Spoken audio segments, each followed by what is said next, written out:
Depuis ma fenêtre, on voyait la tour des voleurs. Et juste à côté, il y avait un gars qui faisait des sculptures de sable. Il était là tous les jours, donc c'était un peu mon voisin, et forcément on a fini par faire connaissance. Alors, lui et moi, on n'avait rien, mais alors rien vécu en commun. Pourtant, je me reconnaissais dans son humour, dans sa fierté et dans son envie de partage. Dis-vous que dès qu'il a su pour cette chaîne YouTube, il a direct demandé qu'on fasse une vidéo ensemble. Moi j'étais curieux de voir ce que ça donnerait. Alors avant de quitter Barcelone, j'ai fait un feat avec Nino. Le café, ça te rend nerveux, mais j'ai besoin pour me réveiller. Après une bière pour calmer les nerfs. Et après, ça commence. Action. Je crois que c'est même pas moi qui t'ai proposé, c'est toi qui m'a directement proposé de faire le podcast. Oui, c'était peut-être ça, parce que se rapprocher des gens, parce qu'on est des gars de la rue, c'est pas facile de gagner la confiance de ces gens-là. T'as quel âge aujourd'hui? T'as 50 ans? 50 piges. Pile 50? Ouais, bien gardé. Ouais, et j'y vais sur 51 ans. 51. Tu vas faire quand 51? Janvier. En janvier. Ah mais oui, justement, c'est là où tu vas faire la méga fête. Ah bah tu vois, ça va juste à côté de chez toi. Et la boîte à sous. C'est là qu'il y a le cash qui s'accumule. Exactement, ouais, des fois, mais il y a même des billets. C'est vrai? Ouais, l'autre jour, on m'a donné 4 dollars ou quelque chose comme ça. Ils sont là. C'est bien de voir en vie comme ça. Ouais, direct dans un film, mec. On arrive le matin et on va du coup continuer la figure. Exactement, quelle chance. Sinon, si on recommence le tout, on va pas terminer en une journée. Apparemment, le gars, il est resté là pendant longtemps. Ah, il a surveillé? Ouais, exact. Tu me recommandes de faire quoi comme sculpture? T'as déjà fait le singe, t'essayes de faire ton gorille. Je refais le gorille? Ouais. Vas-y, je vais essayer de faire. Après on l'entoure avec la queue du dragon. Le singe et le dragon. Parfait, mec. Tu vois? Je suis trop chaud, mec. Nino, c'est juste un diminutif d'un nom qui s'appelle Abdinour, ce qui signifie esclave de lumière. Imagine-toi, où est-ce qu'on a cherché ça? On était 12 enfants. J'étais le plus jeune des garçons. Mon père, dans l'histoire de ses enfants, il voulait voir quelqu'un qui aille à l'université, qui l'illumine un petit peu.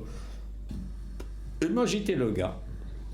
Donc, j'ai fait l'université. La licence que je t'avais enseignée, c'était une licence d'enseignement. Après, j'ai fait enseignant. Tu leur enseignais quoi? Anglais.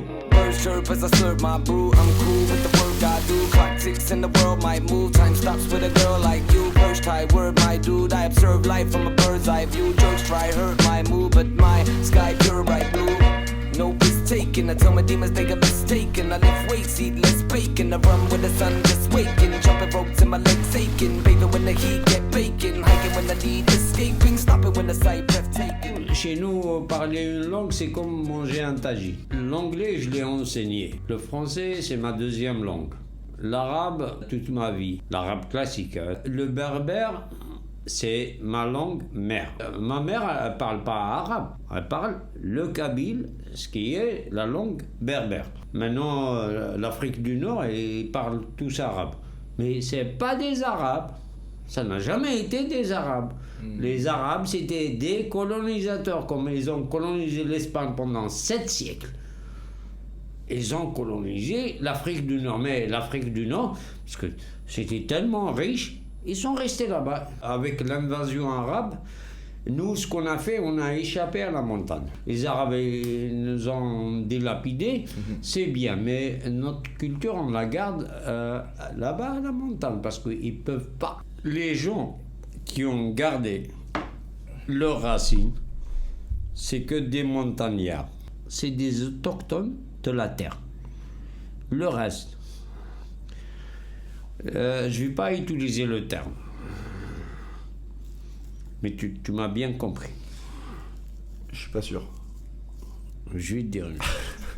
J'ai pas envie de te faire dire des choses que t'as pas envie de dire. Non, Mais je suis pas sûr là, tu me connais. Si tu m'invites ici et tu me donnes l'occasion de dire ce que je pense, moi je vais te dire ce que je pense. Le reste, c'est que des bâtards. Mais le nom bâtard, dans l'origine, c'est pas mauvais. Ah ben voilà, la laïka. C'est un chien bâtard. Ça veut dire c'est un mélange de races. C'est ce qu'on appelle un bâtard. Comme ils étaient en montagne, ils se sont pas mélangés avec d'autres peuples et c'est resté. Ils sont restés. Maintenant, tu commences Mais tu penses pas que si on remonte suffisamment dans le passé, quand l'Homo sapiens il commençait un peu à s'installer partout, c'est différentes communautés qui se sont groupées et au final, quelque part, on était un peu tous des bâtards. Je dirais pas le contraire.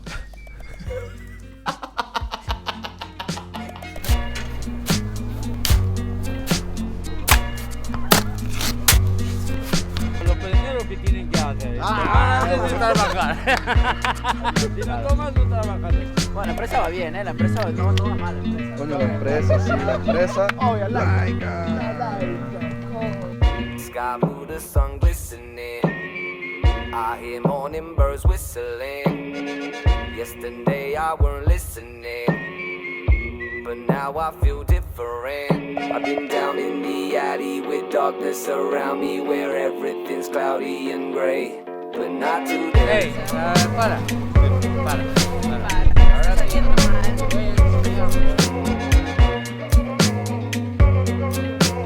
Le queda una nariz de cerdo y no de gorila.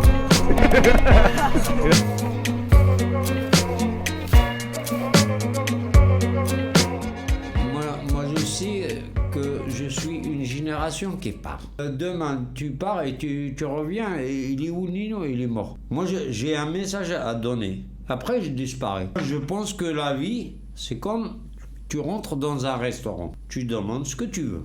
Après, tu passes à la caisse. Si je fais du mal, je vais le payer. Tu payes. Tout le monde va payer pour ces conneries. Ça, c'est sûr. Tu sais, la meilleure relation que j'ai, c'est avec une chienne qui s'appelle Like. On a une connexion directe.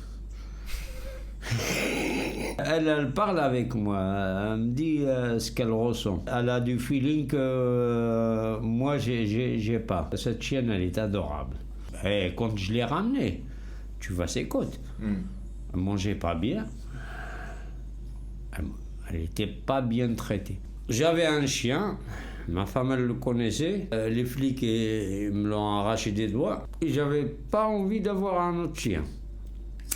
C'est pas souvent ça, hein. Quand une histoire avec un chien ça se termine, tu dis c'est le dernier chien. Si t'as pas envie de ressouffler autant. Ouais. Il a mordu quelqu'un. En fait, c'est un black. Moi, j'étais en train de travailler. Le chien, il se met nerveux. Le gars, il commençait à bafouer. Je me lève, je lui dis, attends, là, on a un problème. Le chien, il est attaché. Mais toi, t'étais pas attaché. Donc, tu peux y aller un petit bout.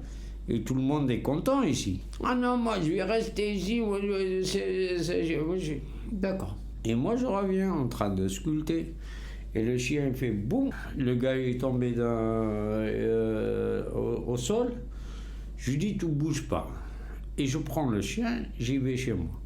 5 minutes après, les flics ils arrivent. Je me mets devant la justice, j'ai dit, attends, c'est le gars qui a dépassé un petit peu les bornes. C'était pas moi. Et le chien il était attaché. Le chien, il est à la Pereira, c'est le foyer des chiens, et il est toujours là-bas. J'ai été plus d'une fois, mais à chaque fois, je sors avec les larmes aux yeux. Et comme je peux rien faire, c'est comme si il a condamné à mort. Le chien, quand il me voit, il me dit, je veux plus rester ici, tu m'emmènes. Je lui dis, moi, je peux rien faire. J'ai peur. Et le chien,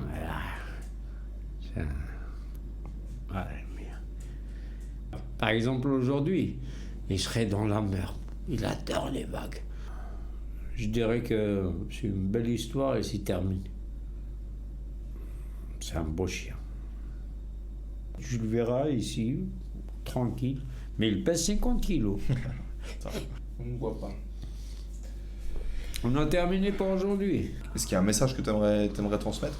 Ouais, qui s'arrache de la télé et qu'il commence à lire des livres. Mais sinon, le reste, C'est à eux de faire leur conclusion, de tirer des leçons. Mais le fait de toucher le papier, c'est déjà quelque chose. D'accord. Ouais. Nino, merci beaucoup d'être venu. C'était très enrichissant. J'ai jamais eu un invité comme toi et ça a été génial de t'écouter. Et je te remercie pour ton temps. Le plaisir était pour moi.